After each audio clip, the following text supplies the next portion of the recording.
Target, you try to get those target units out a little bit quicker, and he could have made a sentry, but it's not like he's like going Nexus first and not scouting and stuff. It's just an unfortunate chain of events. That said, he's tried playing Stargate several times. We haven't really seen him try to play Robo at all, have we? Maybe back in the first or second game. Yeah, the very first game, for the people just tune in, just to recap the series a little bit, the first game was played on Ohana, where Naniwa went for sort of his quick +2 Blink Stalkers, what he's known for. Went up to 3 bases very quick. Nerchio camped on 4 bases, and we had an interesting game when Nerchio was much richer than Naniwa and defended the first push very well. But after that, Naniwa took a couple pretty good fights. And for a split second, you thought Naniwa might have been able to make a comeback in that game. Eventually, Nerchio was too rich and had too many Broodlords out. And Nerchio won that game. It was a nice game. The second game was the Stargate game of Naniwa on Daybreak, which went really well for Naniwa, but he didn't scout a 4th base of Nerchio, which was very exposed. Instead, kind of bumped his head into spine crawlers, had to back off, and then took a bad blink. But that was an interesting game as well. In game 3, well, I guess we know the story from there, but Naniwa getting super unfortunate when it comes down to build orders. Yeah, and that was just time and time again. That's what the tale has been. And now we have a game number 6 with Nerchio leading 5-0. Nerchio going to return to his very standard play, and Naniwa looks like he is going to maybe even try to Nexus first. Yes, he still has his probe on the other side of the map. Ooh, do you think Nerchio's might going to drop a hatchery over here? I think it's almost a guarantee at this point. No, we might actually see a very fun game. I would love to see how Naniwa is going to react to this. Nerchio is going to... Oh, he's going to go for the evil block. Oh, that's so annoying. I would have loved to see him complete the hatch, man. That would have...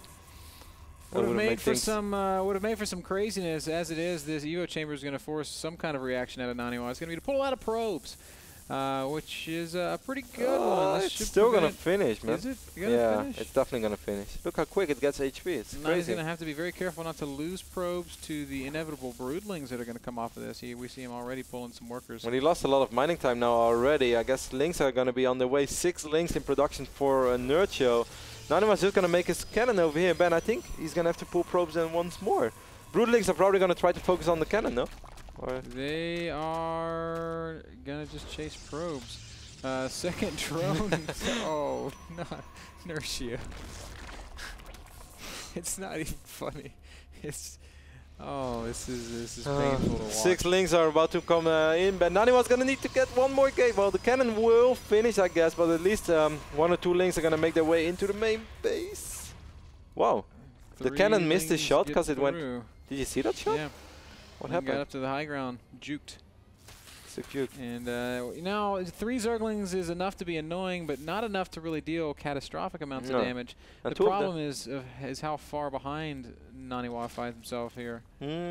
Yes, I agree. I say that, but Nerchio hasn't expanded. No, exactly. That's one thing that he can definitely hold on to. Naniwa knows about this. Where is that probe? Probe is going to try to build a gateway over here. So we're going to get a super interesting game where both players, their natural is super delayed.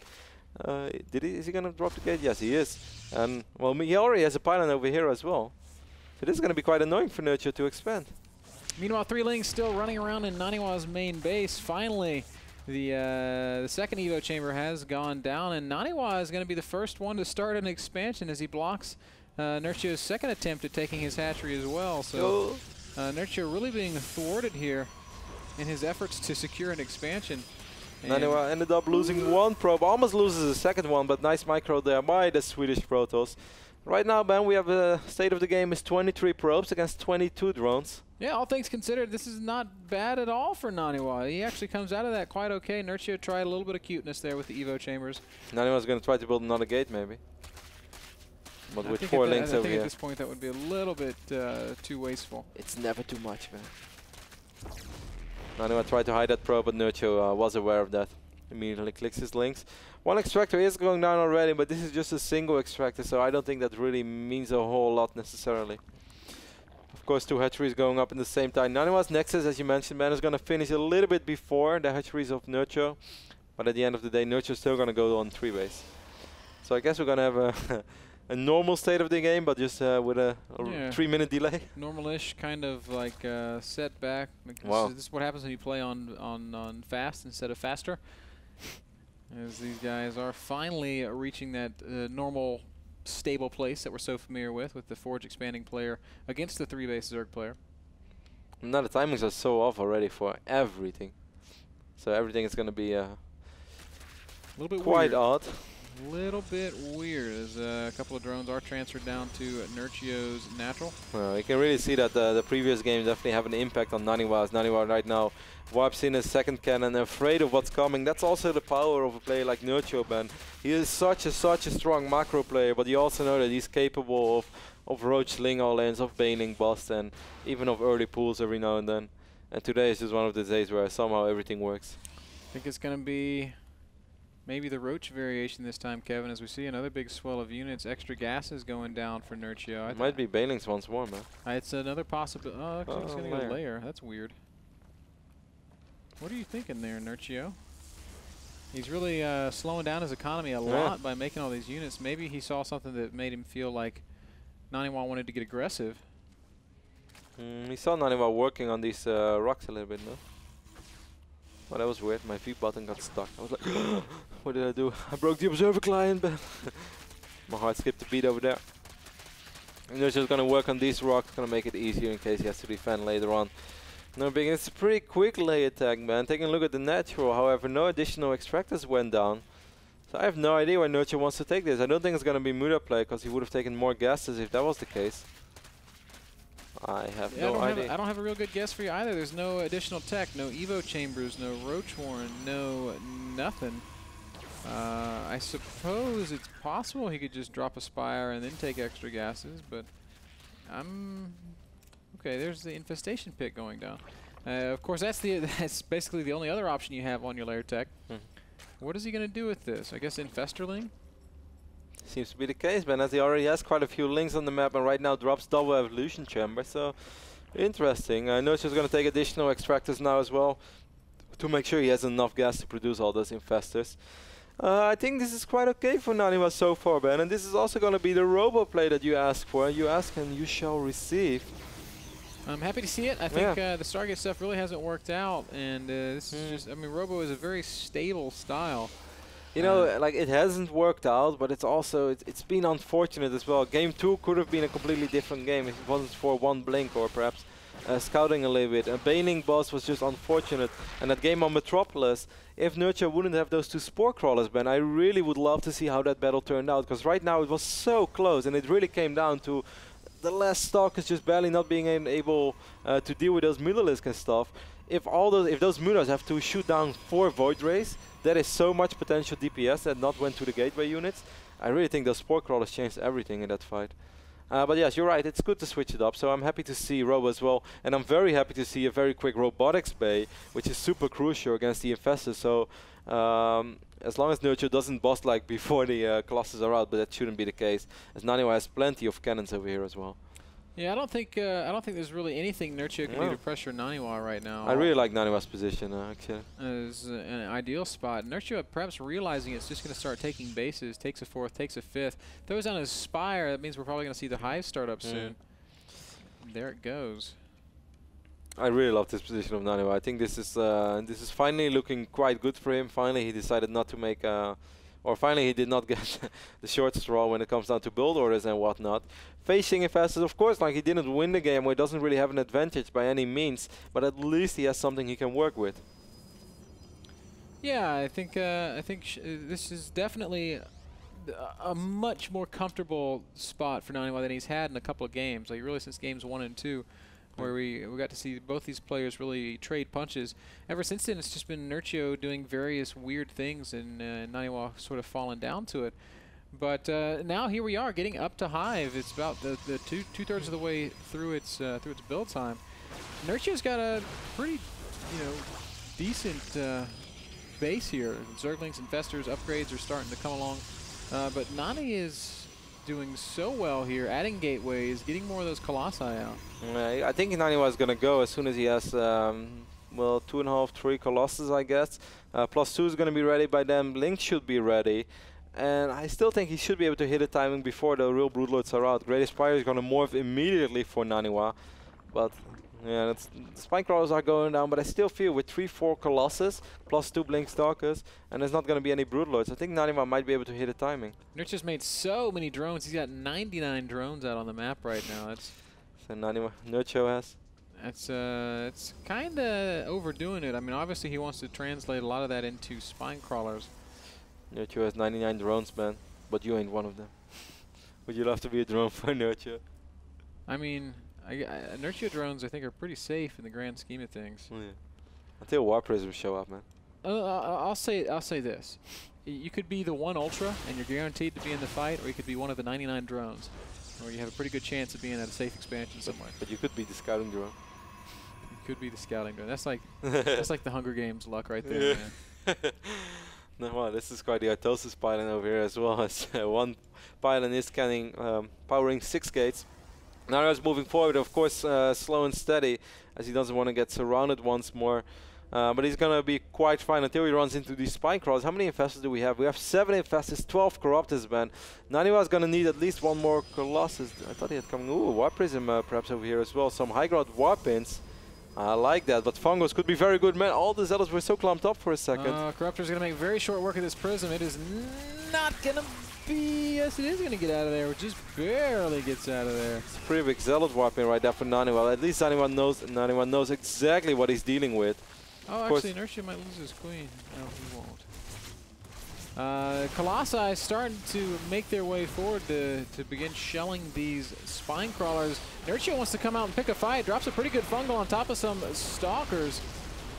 Picks off the first Colossus, and that's a massive pickoff already. Naniwa's moving in, man, but there are a lot of spine crawlers, and Nerchio's infested position is just beautiful as always. It's good, but the Zealots are targeting him down, and I mean, while... Broodlords are out now, Ben. Nerchio is just doing a fantastic job. Just fantastic job. Dark Shrine down now for Naniwa. He's going to try to make something happen here with DTs.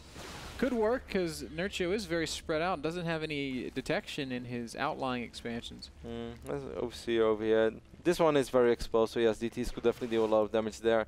Maybe a little bit in his natural as well, but overall, Ben, Nerchio right now has been on 5 bases for a little bit. He's getting quite rich. Ooh, for a second I thought we were going to see another sick fungal.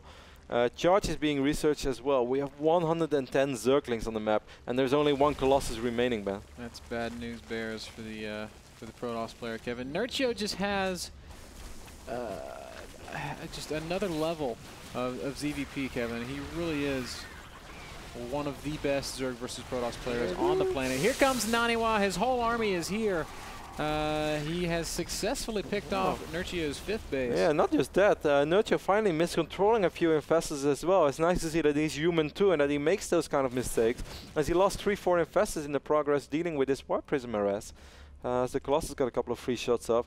Naniwa's going to fall back right now, but doesn't have a 4th base yet, and that's the biggest problem. If Naniwa had a 4th base during all this, man, anything can still happen. But it's really late. He's going to have a really tough time securing a 4th base. There's a lot of Lings parked up there at his next available expansion. He's going to have to bring his army up. And by pulling his army way out of position, that gives Nerchio time to reestablish his bases.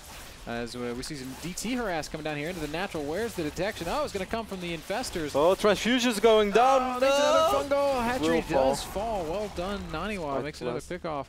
That said, though, Kev. It's funny because normally this expand would have already been mined out, but because of the crazy phase that we had in the start of the game, the Nerchio was actually still providing minerals. That said, though, Kev, that was some pretty expensive harass from Nani. 4 or 5 DTs. Like that's kind of stuff that's really good whenever you're on 4 bases. But Naniwa has some money to spare as well, Ben. And Naniwa also knows that he needs to buy himself some time, because the army that he had was just not strong enough to deal with a lot of Broodlords. So I feel that's the main cause. He knows that most of those Warpins will probably not be super cost effective, but it is buying him time. And hey, we've seen Nerchio. It doesn't happen often, man, but we've seen him in the past sometimes fall apart against a lot of War Prism harass. So. It is a way to buy some time for yourself. Nerchio is getting a lot of banelings now as well, potentially to deal with perhaps a vortex. Nerchio's building an incredibly immobile army, man. Slow banelings, Broodlords, and slow banelings remind me of your kitty, man, because they wiggle. Wiggle, wiggle. Don't make fun of kitty, bro. You guys don't know, but Ben has a very silly cat, which whenever she wants to attack something, she wants to hide it, but then she starts shaking her ass, so we already know the attack is coming. Silly kitty. Some zealots harassing the rebuilt 5th expansion of Nerchio, and he's like, whatever, man. I'm just going to attack right now. Storm is almost ready as well, but Storm would be really quite a game changer 18 against 18 Broodlords. Yeah, but they're quite clumped up. They're very, very clumped up. Mothership's on the way. She's got a long time building though. Oh, storming, hitting a lot of the Zerglings and those Banelings. That's pretty good. But still, 18 Broodlords, or 18 Broodlords might just be a little bit too much. Has a couple of cannons to buy himself sometime, but right now, this is an army which Naniwa can't deal with, and he can't really blink below those Broodlords either, because he's going to blink right on top of Banelings. Yeah. Tough spot to be in. He is going to try to make that big blink, but here come those Banelings. They get tangled up on the Broodlings, oddly enough. But it just doesn't matter, Kevin. The army of Nerchio is too big. The Zerg swarm too many. As Naniwa will lose this 4th expansion, and his hopes of this game are dwindling so very much. 172 supply for our Zerg player, 109 supply for Naniwa. Dire straits, Kev. Don't really know what to say. Kind of sad, man.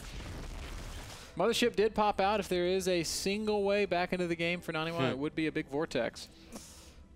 Yeah, but doesn't really have any icons at the moment either, and nor he's does kind he have of the gas to make them. Yeah, he's kind of low on gas. He's gonna make a couple of more gates. Since one thing that he does have is minerals. Nerchio just continues morphing in a lot of Banelings. Naniwa is gonna try to go for a warp in. I think we missed a warp in during that big fight. Naniwa was still aggressive with his warp prism on the other side of the map. So excuse me for missing that one, but the thing that just blows me away is how easy Nerchio makes it look. Yeah. It just makes it look. And it's really not that easy. I mean, it's unbelievable. His game sense, his positioning, his decision making, it is all absolutely world class. Looking forward to watching Nerchio play the WCS finals later on this year. But WCS Europe was not Nerchio's tournament, but guys, don't let that fool you too much, because I really think, and some people might call me crazy, but I think Nerchio is capable of taking it on. I certainly think we're going to see a deep run out of him as he is making his way up into the natural of Naniwa. That vortex does go down, catches some units, but not that many. Yeah, all the Banelings go in as well, so Naniwa has to be careful. Storm going down on those links. A couple of Broodlords are exposed. Naniwa is dealing a reasonable amount of damage over here, but the numbers are just too much. Way too much. The Banelings doing the slow little wiggle into the 3rd base of Naniwa, the kitty attack, as Nerchio just continues to relentlessly push forward. There comes the infested Terrans. Guess you did win, says Naniwa. Good job, congratulations. 6-0, clean sweep for Nerchio. A really unbelievable feat. I don't think there are very many people on the planet that can 6-0 Naniwa. No, that's without a doubt. I do feel a little bit sad, but not only because I would have loved to see more games or a closer series. I also do feel that Naniwa got very, very unfortunate in 2/3 games. Now, Nerchio is an absolutely fantastic player, and I definitely don't want to take anything away from his victory, because we are both big Nerchio fanboys. There's no secret in that. But the score is a little bit deceiving, as Naniwa did get unfortunate as well. Yeah, it's tough. It is painful to see that. Naniwa's a great player. He's a champion, Kevin. He is, and we shouldn't forget that. And we can't take that away from him. Certainly, there is always the I guess the Rocky Balboa story. He will come back. And there's always I guess that sort of air of like rebelness around Naniwa that kind of follows him around. He's kind of this the badass, right, in the StarCraft 2 scene. So sometimes people like to get down on him a little bit, but he's an incredible player. He's had some incredible achievements. He's one of the best in the world. And he will be back, Ben. I am not worried about it at all. He will be back. And I don't know, every now and then, even the greatest players in RTS history, they go through a period where they really struggle with a matchup. And yeah, Naniwa seems to struggle with PvZ, and then playing against Nerchio, who has arguably the 2nd best or maybe even the best ZVP outside of Korea. Or maybe even in the world. Some of the best inside of Korea, too. Yeah, because we've seen Korean Zerg struggle with the processes that Nerchio has beaten. And he didn't just beat them, he beat them really convincingly. Last 5 games against MC or 5-0? Yeah, I think it was 3-1 at IEM and 4-1 at HomeCraft. Yeah, something really sick like that. So, guys, we're pretty much done with HomeCraft, but that does not mean that StarCraft is over. We do have our European rebroadcast of last night's games coming up, and there are some fantastic ones in the mix. MC versus Tasia, one of the best PVTs I've ever seen. If you haven't seen that last night yet, guys, you have to watch our rebroadcast. It's sick. We don't want to spoil too much, obviously, but you're going to have to watch that. Of course, it's going to be the 4th best of 3 of the night, so we're going to start the rebroadcast with Oz versus Eon and just take things from there. Targa versus Wang Xin is coming along. Bishu versus Vibe was a very fun series. And then MC versus Tasia. If you haven't seen it, you should really check it out. Incredible games. We're going to run those right now, I think. Maybe we can still get Dennis on the line. I'm not sure if Dennis is up for that. We'll play a quick commercial. We'll see if we can get in touch with Dennis, and we'll let you guys know what we're going to do after the break. Stick around, folks. Some final thoughts, and ultimately some more StarCraft still coming from the NASL.